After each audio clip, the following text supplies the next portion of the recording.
And welcome back to Playmakers Talk Show. I'm Steve Klein. This segment, we're going to talk auctions. An auctioneer since 1978, Mike Jones serves as president of United Real Estate Group and United Country Auction Services, where he supports the nation's largest integrated system of real estate auctioneers. Mike is also president and director of Texas Auction Academy.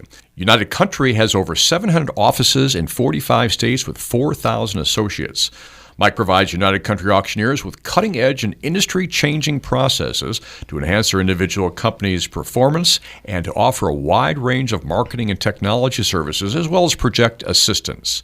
Mike founded the Texas Auction Academy in 1992, one of the nation's largest auctioneer training programs. The school has trained over 2,000 auctioneers, and Mike has conducted over 3,000 auctions globally for clients including Fortune 100 companies, international banks, and the United States government. Interesting. Mike, welcome to Playmakers Talk Show. Thanks, Steve.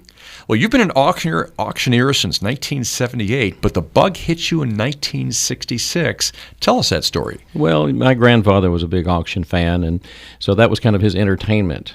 We'd end up going to auctions on weeknights. And then the weekend would come, and naturally we're going to another auction. And so he was kind of my father figure, and that's how I spent my free time, was going to auctions with him. Now, did he spend any money or just enjoy going to the auctions? Well, back then, if you spent $1, that was a lot of money. That was probably a lot of money. Let's talk about the companies. So start with United Strategic Client Services. What is it? Strategic Client Services is an offshoot of our company. It does special projects. So my job is basically designed to work with our offices. If they have a special project, like I have a hunting facility in Colorado right now we're getting ready to close on for a strategic partner, which is Ducks Unlimited. And a group of officers had a hunt club. They wanted to sell it quick, and so I got involved, and we conducted an auction, and we'll be closing on that this week. And then we have other projects. For example, right now we just signed up to Kenny Rogers Estate in Athens, Georgia, and I've got about a 750-acre tract of recreational property in Sandusky, Ohio, that's going under contract today. So we do major projects, and we assist with our offices both on the United Country side and the United Real Estate side. So is it primarily land and possibly furnishings within properties that you focus on? Well, it's going to depend. We do a little bit of everything. We also have a strategic relationship with Colliers International, so I do commercial auctions as well. So it's not just land, even though we're the largest land company in America. It could be a residence, it could be a home in Highland Park, it could be in the Park Cities, it could be in Frisco. That's the great thing about our company, is we're very diverse. And with 250 auctioneers in the company, they're all selling different things at different times. So if they need assistance, that's what I do. Now my question, did you train them all? No, I did not train them all. We've trained about 2,000 auctioneers at the Texas Auction Academy. And so from coast to coast and around the world, we've got graduates. However, probably the majority of the ones that are with us have been in it for a long time, and they've joined us because of the offerings that we have. And I'm sure we did train quite a few of them, but I won't try to make too big a deal of it. And those you're training are brand new. Well, I mentioned at the very top of the show that you were involved in the sale of downtown Tioga, 800 people near Lake Ray Roberts, the birthplace of Gene Autry. That's an interesting story. Well, the story really is there was an oil man who had bought up most of the real estate in downtown Tioga. He put it in an antique store. They called me up and said, hey, we want to sell the antiques in the store. And I said, really, what are you going to do? He said, well, we're going to sell this real estate. And I said, well, why don't we sell the real estate too? And this is at a time when they were doing a big flea market downtown. So they owned about probably 80% of the real estate in downtown Tioga. And I kind of got an idea. I was 23 years old.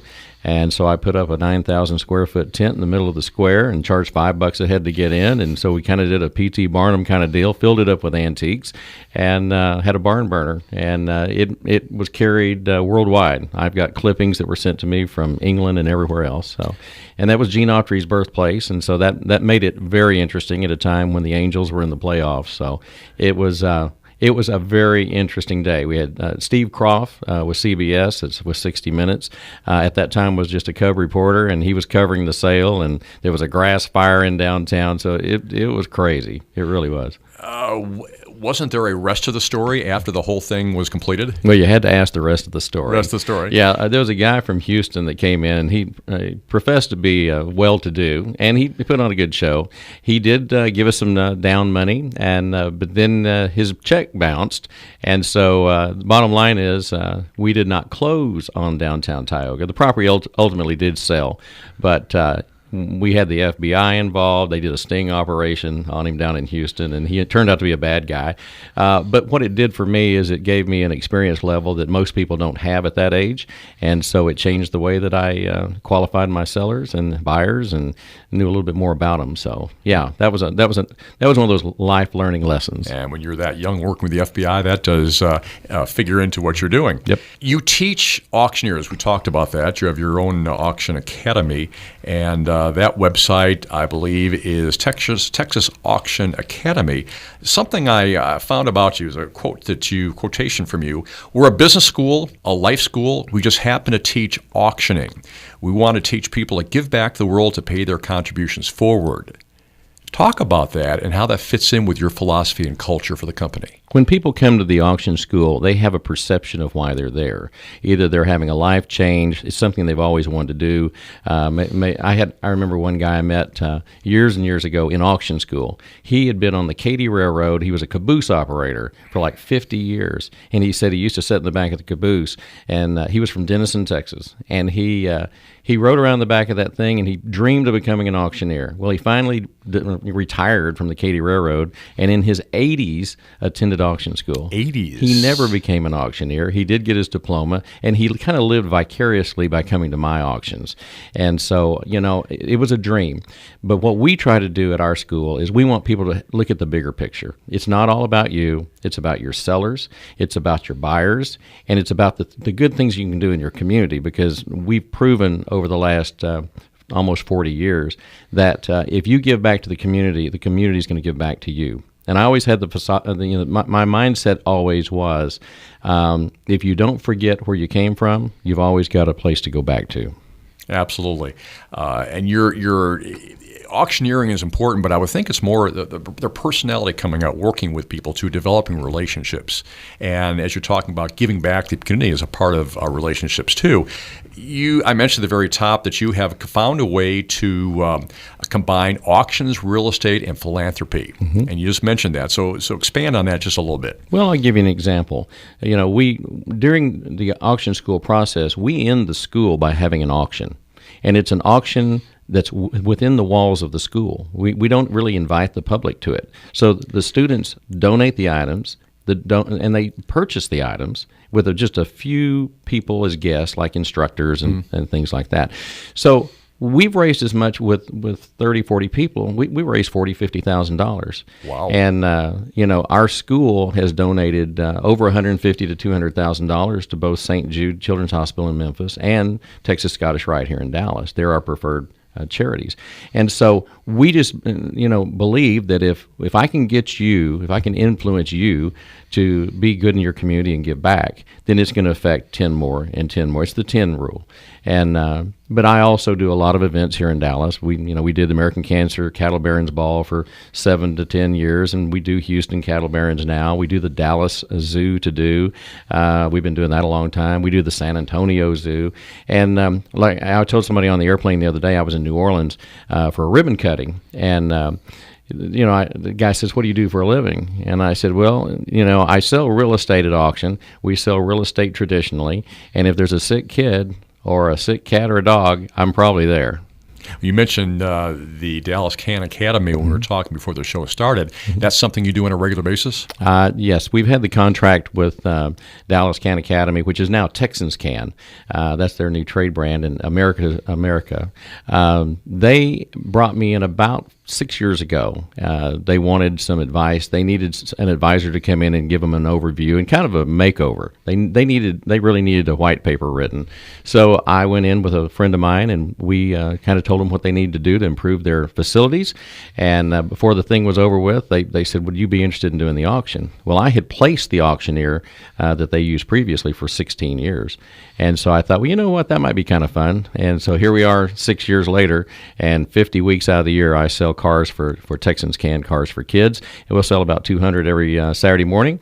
And it's been a treat. I have a fun time with it. 'Cause what else would I be doing on a Saturday morning? I'd be playing golf or something. So, and that's one thing a lot of people don't realize. If they have an older vehicle and they want to donate it, they can donate to them. You know what's amazing? The vehicles that we get are not just older cars. We receive Mercedes. You cannot imagine the quality of cars. And so what I'd recommend is if anybody's interested, jump online on Wednesday or Thursday and look at our sale catalog, because you'll be surprised what we sell. And where can they find that? Do you know the website for that? Just go to charitycarsforkids.org and you can check out that. And you can find that. Mm-hmm. And you can bid online too.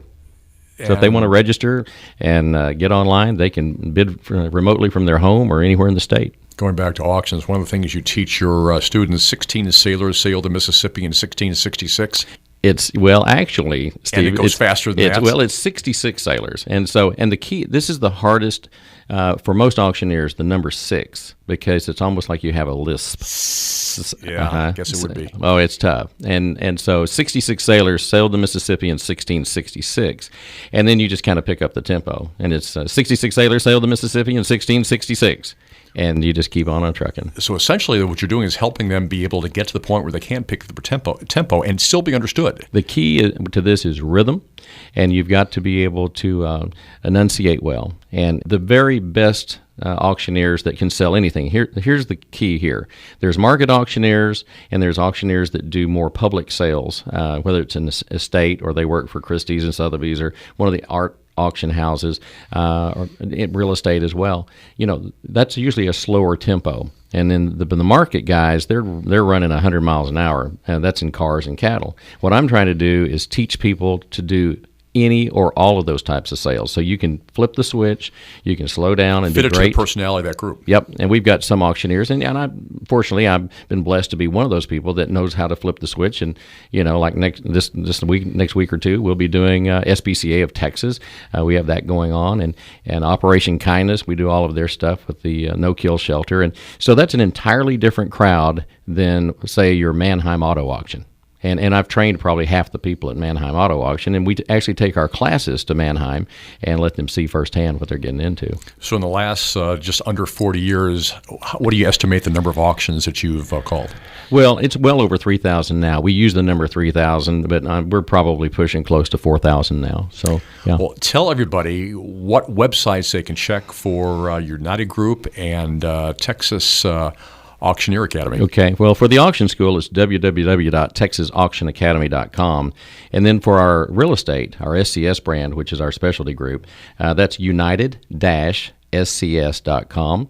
And I think if you go there, you can do a lot of things. Also, on our pure real estate brand, that would be realestate.com. Well, Mike, thank you very much for being a part of Playmakers Talk Show. You definitely are a playmaker also. Well, it's been a pleasure being with you, Steve. Mike Jones is president of United Real Estate Group.